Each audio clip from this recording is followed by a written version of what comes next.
Hello everyone and welcome to this week's preview. Race against the Flemington this Saturday for Australian Guineas Day.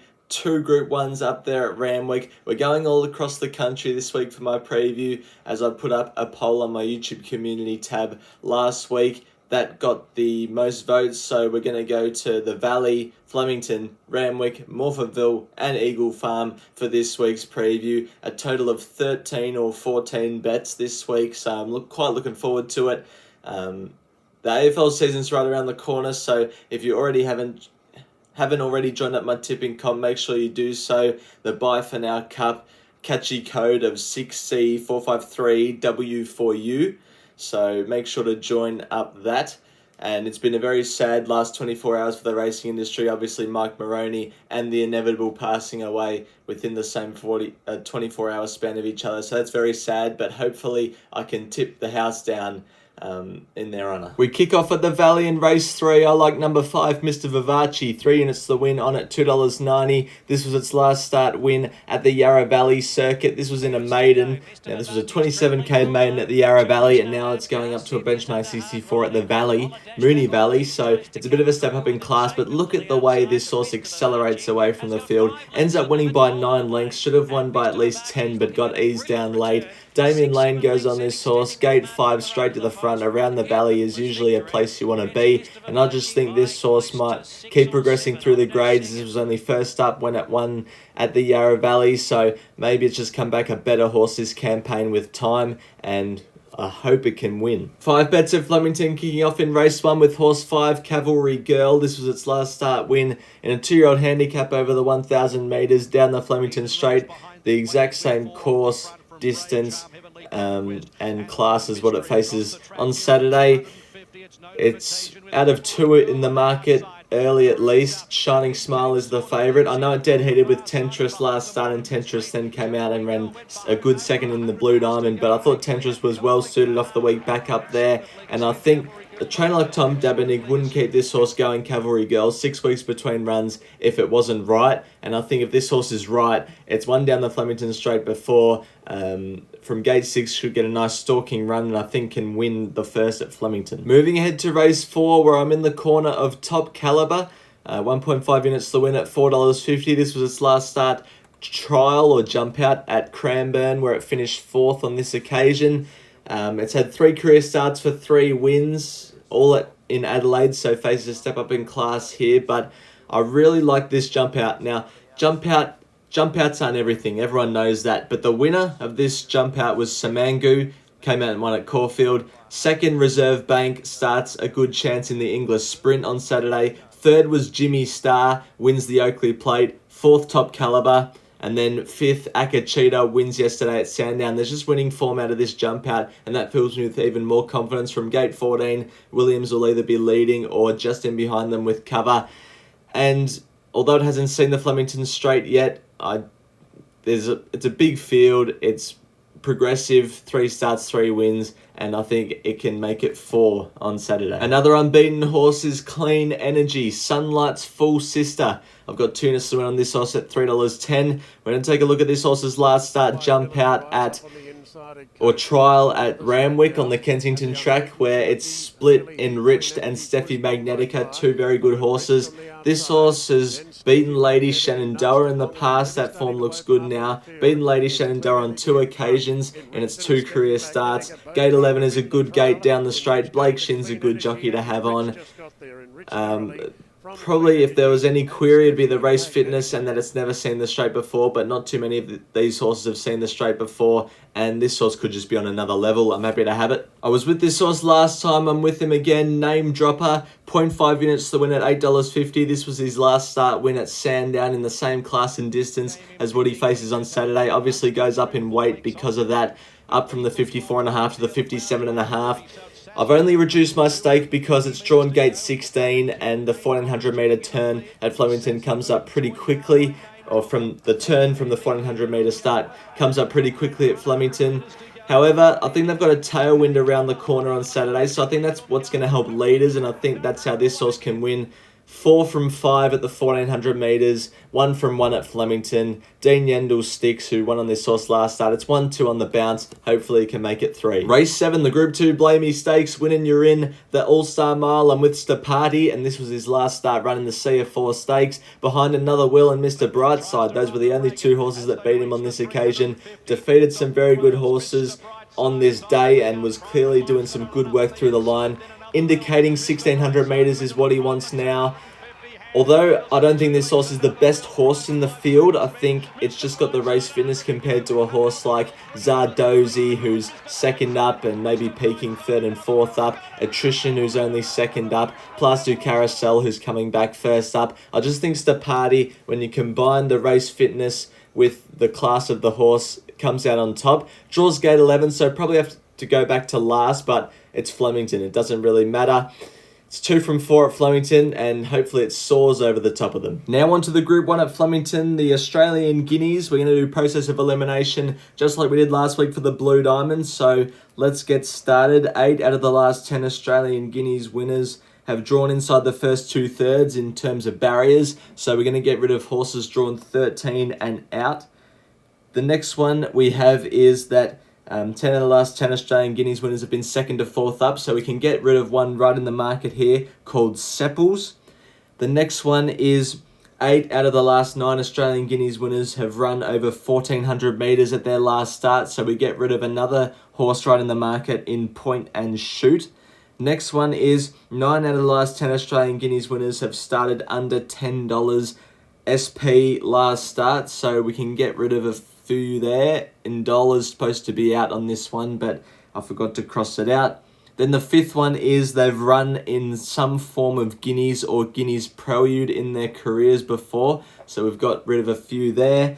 And then the last one is they've either won, lost in a photo finish, or lost but had a gear change applied since last start. So similar to the Blue Diamond last week, and the only one left standing is Angel Capital. So Angel Capital is going to be my tip in the Australian Guineas, but it's a field full of 3-year-olds, so I don't have any confidence to have any units on it. But if you're looking for one to back in the Australian Guineas, it'd be Angel Capital through process of elimination. These are the amount of points each horse gained. Angel Capital 5, Savagli and Feroce close up on 4, and most of the rest of the field are on 3. So yeah, something to take note of, I guess. And here is the market. Savagli and Feroce are both at double figures. Angel Capital is the favourite.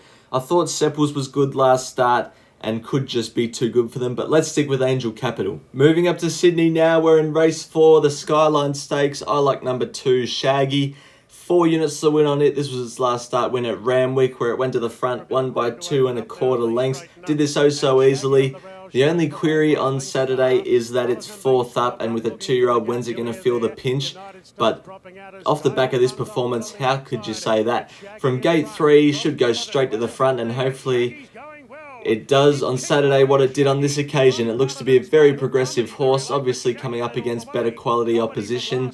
But Rivellino, the toppy, won the English Millennium last start. It's obviously in with a chance, but James McDonald jumps off that horse. I just think Shaggy might just be too good for them again. In race number 6, I'm with the star mare, Amelia's Jewel. This was her last start trial against group opposition on the course proper at Rose Hill. Decent work late.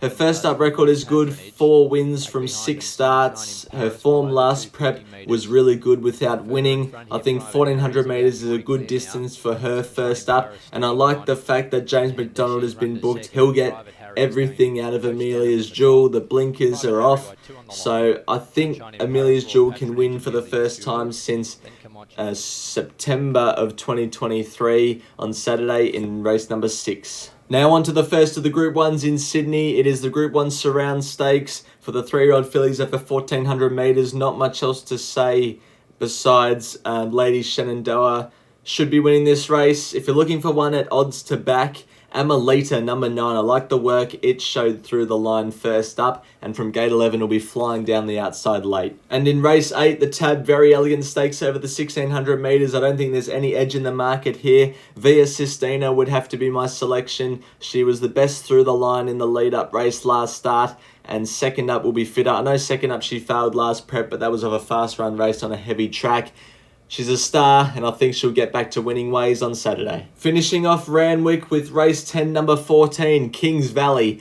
2 units to win at $3.50. This was its last start run at Flemington. This was in a benchmark 78 over the 2,000 metres. Runs on Saturday in a benchmark 88 over 2,000 metres, so up in class, but for that reason drops in weight. 53.5 kilos. Late in the day, Ashley Morgan booked. Gate 6 gets a perfect run on speed. I'm pretty confident in this horse's chances, to be honest. I think it sets up well for a win, and its run last start behind Revelare, who looks a very progressive horse, was really good. Hasn't missed the top 3 in its last 6 starts, and maybe even more. I reckon it's a good chance. It's that time of the week. It's last man standing. We are now all in the red. Vinny had a profit last week. I made a $2 loss, but I'm into clear third.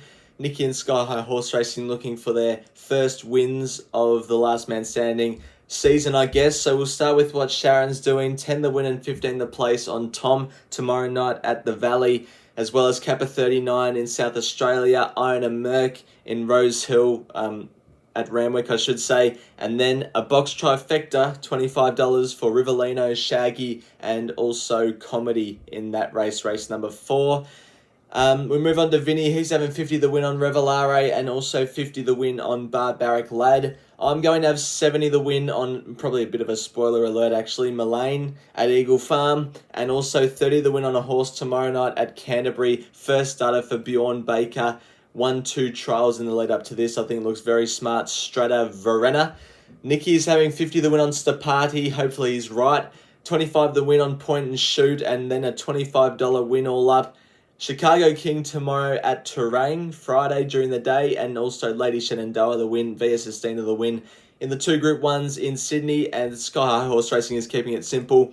100 the win on Zardozi in the Blamey. That's what we're doing for Last Man Standing this week. Moving across to Morphettville, we're in race 5. I like number 1, Beauty Rising, 2 units to the win at $3.30. This was his last start win at the Morphettville track on the Park Circuit, where it won by 2 lengths here. Had the absolute dream run throughout the race from gate 3. Now it draws gate 10 of 10, and that's the only query on it in my opinion. Where will it get to from the gate? But if it gets cover, it should just be winning, and I'm backing the horse off that, because I think it's clearly better than these, running in a class 2 over the same distance it won at last start, the 1250. Kayla Crowther rides. I think Beauty Rising can win.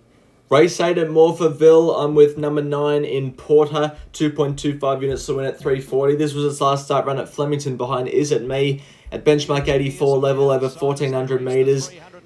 This was a very fast run race, set it up for the horses off its back to run on. I think Porter cost itself the race by going too fast on this occasion, and Is It Me ran very good time in winning this race. I think this race rates really well. For a form reference going forward, Rochelle Milnes rides, brings this horse down to 53 kilos. Porter doesn't have to lead. There looks to be a bit of speed on again. Doesn't have to lead. I think from gate 1 can box seat and get a little bit of cover this time with that likely predicted fast speed.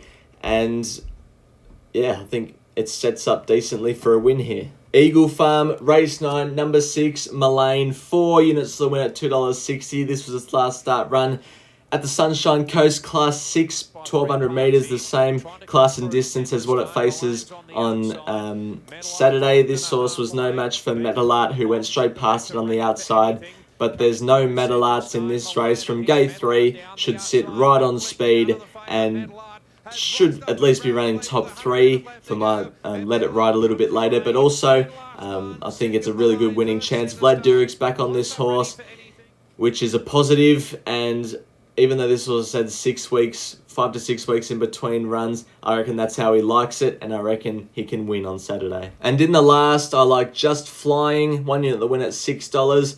We're going to take a look at its last start win. This was at Doomben in a benchmark 68 over 1,600 metres. Emily Lang was in the saddle on this occasion. Emily Lang is in the saddle on Saturday. Carried 59 kilos to victory here. Now with the step up in class, carries the 52.5 kilos. Gate 12, flies across, either leads or settles outside the leader. It's won 4 races from 7 starts in its career. 4 of those wins from 5 starts on good tracks. I just think Just Flying will keep on flying and hopefully win the Get Out at Eagle Farm. Let It Ride time last week, it was Bell Mercy and it didn't do any good. That was just a warm-up round for me. I think it put up with a bit of an issue after the race, but that doesn't matter now. This week, I'm having 1,000 the place on Mullane for the Let It Ride. It's currently at $1.25. I think that's decent odds. Should at least be running top 3. Even if there's one that's too good for it, should at least be running top 3. Draws for a perfect run. So Mullane is my Let It Ride selection for this week. Thank you everyone for watching this week's preview. It's going to be about a 29.25 unit spend. So big spend this week, hopefully for a big return. We'll see how we go. Need to bounce back into form. Thanks everyone for watching, and until next week's preview, bye for now.